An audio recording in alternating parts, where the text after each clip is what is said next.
In Zero Sievert, the player can meet other factions during hunts, of which some are hostile and will shoot on sight. Detecting what faction an NPC is can get complicated, as some NPCs look very similar. Let's start with the factions that are hostile.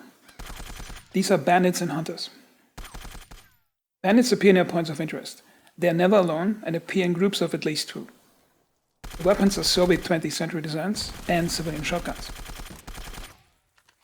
Hunters travel alone through the map and carry hunting weapons, shotguns and bolt-action rifles of Soviet design.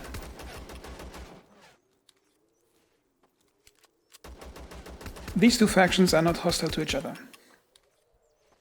Let's examine the neutral factions. These won't attack the player unless being attacked. They are hostile towards bandits and hunters, and the player will find them sometimes engaged in combat with them. Scientists. Scientists appear to wear radiation suits in bright yellow or blue color. They are most often found near anomalies and travel in groups of 3. The representative of that faction appears to be the doctor in the main base, who sells medical equipment and radiation suits. Soldiers. Soldiers appear to be present on all maps and travel in groups of at least 3. They wear gray and the visor area of the face has a red tint. The equipment is Soviet or modern Russian army equipment with more attachments than what bandits carry. While they are neutral to the player, they are hostile towards the Crimson Corporation, bandits and hunters.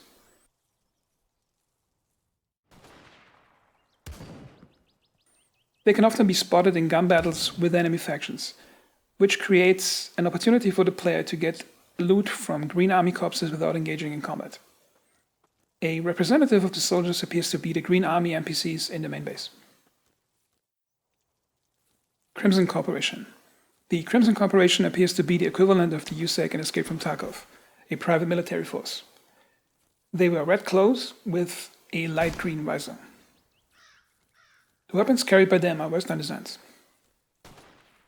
It can be difficult for players to tell from a distance on what faction NPC belongs to and whether to open fire on it. So let's examine the appearances.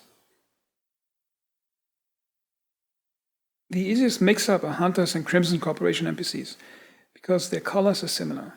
Then it is best to examine the weapon being carried. If it is a Western weapon, it is Crimson.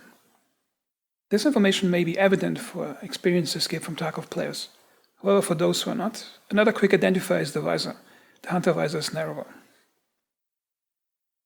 I will not cover boss NPCs in this video, as they will open fire at long distances, so identifying them won't be difficult.